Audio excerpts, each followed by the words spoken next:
Salaar versus donkey. ఈ range social మీడియాలో Prabhas and SRK fans మధ్య చాలా రోజుల నుంచి నడుస్తుంది. ఈ రెండు సినిమాలు ఒకేసారి రిలీజ్ అవబోతున్నాయని తెలిసి డైనోసర్ ముందు డాంకీ ఎంత అని కొన్ని ఎడిట్స్, కింగ్ ఖాన్ ముందు డైనోసర్ అయినా సరే పిల్ల కోనే అని ఇంకొన్ని ఎడిట్స్ బయటకు వచ్చాయి. అయితే ఈ రేసులో మ్యాక్సిమం విజయం ప్రభాస్ అభిమానులదే కావచ్చు.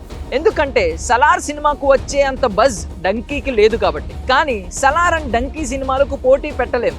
బికాజ్ డంకీ సోషల్ మెసేజ్ తో కూడిన ఒక emotional entertainer and coming to Salaar complete action drama. ఒకవేళ సలార్ అండ్ జవాన్ సినిమాలు ఒకేసారి వస్తే అప్పుడు వాటి మధ్య పోటీ అంటూ కంపేర్ చేసి విజేతలను కూడా నిర్ణయించవచ్చు. అయితే ప్రస్తుతం రిలీజ్ అవుతున్న ఈ రెండు సినిమాలకు మాత్రం పోటీ సరికాకపోవచ్చు. బట్ ఒకవేళ స్టిల్ కాంపిటీషన్ అని ఫీల్ అయితే మాత్రం సలార్ సినిమా రిలీజ్ కాకముందే చెప్పేయచ్చు విజయం ఇండియన్ బాహుబలి అభిమానులదేనని. మరి ఈ విషయంలో మీ అభిప్రాయం ఏంటో కూడా కమెంట్ చేయండి.